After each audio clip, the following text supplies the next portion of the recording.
আসসালামু আলাইকুম সবাইকে। আশা করি আপনারা সবাই অনেক অনেক অনেক ভালো আছেন। আমার কিউট কিউট আপুরা, ভাইয়ারা, দাদারা, দিদিরা চলে আসলাম আর একটা নতুন ভিডিও নিয়ে। কেউ ভিডিওটা স্কিপ করবেন না, সবাই সম্পূর্ণ দেখবেন।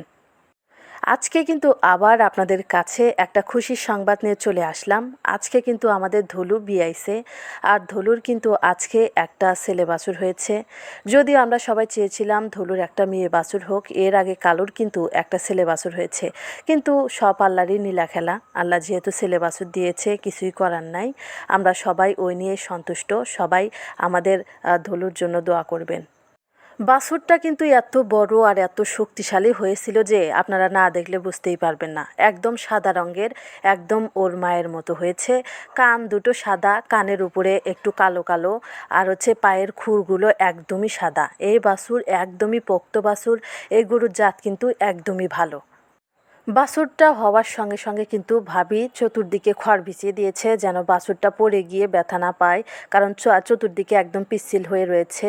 বাছুরটা দেখেন কত সুন্দর বসে আছে, একটু পরে পরে ওঠারও চেষ্টা করছে। ধলু তার বাচ্চাকে পরিষ্কার করে দিচ্ছে। ওলানটার দিকে একবার দেখেন, দেখেন ওলানটা মনে হচ্ছে যে ফেটে যাবে, এরকম ফাটফাট করতেছে। এর না হলেও দিনে আমরা 15 কেজি দুধ দোয়াতে পারবো ইনশাল্লাহ। আপনারা দোয়া করবেন। আমার মনে হয় কি, 4টা পাওয়ালা যেসব পশুরা রয়েছে তারা জন্মের পরেই ওঠার জন্য চেষ্টা করে। দেখেন ধলুর বাছুরটা ওঠার জন্য বারবার চেষ্টা করতেছে। অন্যদিকে দেখেন কালুর বাছুরটা, এই ছোট্ট ফুটফুটে ছেলেকে দেখে তো ওইখানে থাকতেই চাচ্ছে না, ওর ভাইয়ের কাছে বারবার ছুটে চলে আসতেছে, বারবার ডিস্টার্ব করতেছে। দেখেন চতুর্দিকে তার ঘোরাফেরার যেন শেষ হচ্ছে না। লাফালাফি আর আনন্দে সে মেতে রয়েছে, বারবার এখানে ছুটে আসতেছে, এই বাছুরের কাছে এসে দেখতেছে, আবার চলে যাচ্ছে, আবার আসতেছে। সে যেন মজা পেয়ে গেছে। দেখেন মানুষের মতো পশু পাখিও বোঝে যে তাদের মধ্যে একজন নতুন সদস্য আসলো।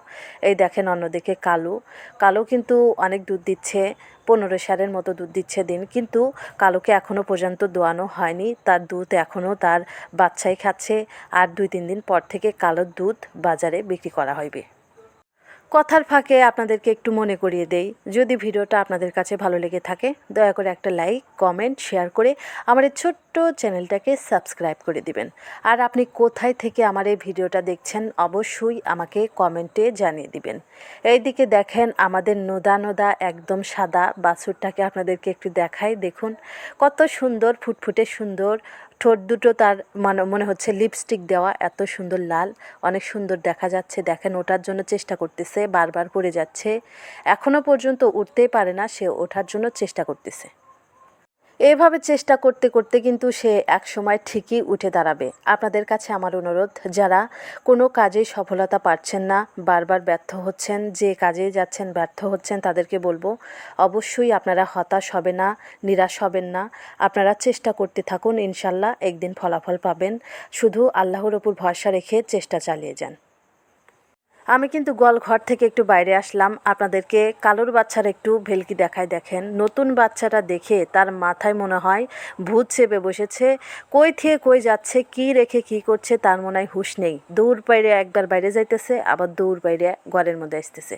দেখেন তার লাফালাফি, এখন দৌড় বাইরে বাইরে যাইতেছে। দেখেন আপনাদের কাদের কাদের বাড়িতে এরকম গরু আছে, বাছুর আছে, অবশ্যই আমাদের কমেন্টে জানিয়ে দিবেন। আসলে বাড়িতে মানুষ যদি না থাকে, তবুও এই সকল পালক পশু পাখি যদি থাকে, মনের ভিতরে অনেক শান্তি লাগে, অনেক ভালো লাগে। দেখতে দেখতে কিন্তু আমাদের এই যে কালুর বাচ্চাটা বাইরে চলে এসেছে আমাদের চুলোর পাড়ে। যে কোনো সময় কিন্তু দুর্ঘটনাবশত কালুর বাচ্চার পাটা ভেঙে যেতে পারে, যেরকম লাফালাফি করছে। তাই আমি ওকে গোয়াল ঘরের ভিতরে তোলার চেষ্টা করছিলাম, তা দেখেন কিছুতেই সে যাবে না, সে একদম লাফালাফি শুরু করে দিয়েছে বাড়ির উঠোনে এসে।